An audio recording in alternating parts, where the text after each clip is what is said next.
Hello to those of you watching this video. I'm doing a video on how to fix the Menards non-powered locomotive. If you happen to purchase one and it lets out some smoke when you fire it up, it's because this thing was built with a DC capacitor inside of it for on DC tracks. So if you attach it to an AC powered track, it's going to blow the capacitor. And I'm going to show you some quick ways to fix that. First thing is, when you pick up the train, there should be 4 screws in the corner. They're the black ones right here in each corner. I'm going to go ahead and remove those and show you the inside. All right, now I got the screws removed. I can remove the top part of the train. I'm going to let it sit on my track just so it holds everything together here.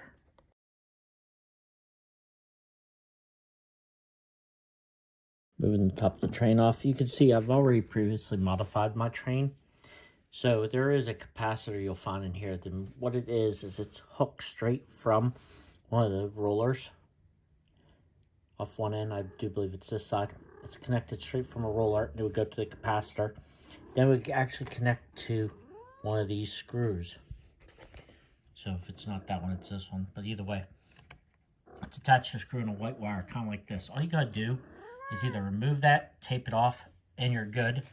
That removes the capacitor from the circuit. Or you can take and do what I did. Went online to Amazon and ordered this small little DC rectifier. So it's a full bridge rectifier with its own capacitor, an LED light on it, some resistors. So if you go online and order that, it's just a simple wire in.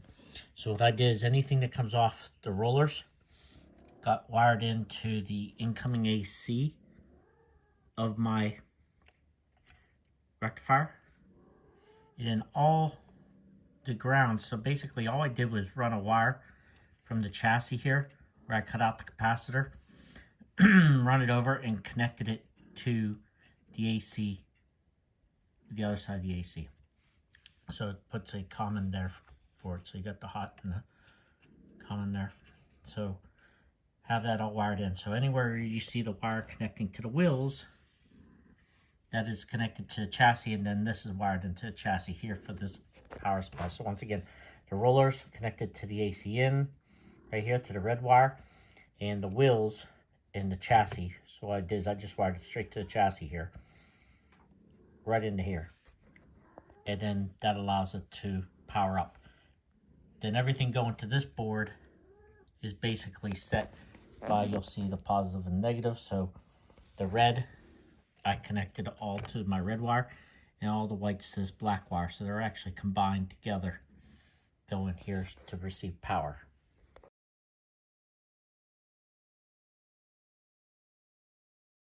There's a next part. I'm going to go ahead and apply AC power to my track. Now I'm done going over it. And as you can see, I got my front lights are working. The back light's working just like it's supposed to. And then this LED has its own little light to it. Sometimes it actually gets nice, a little brighter inside.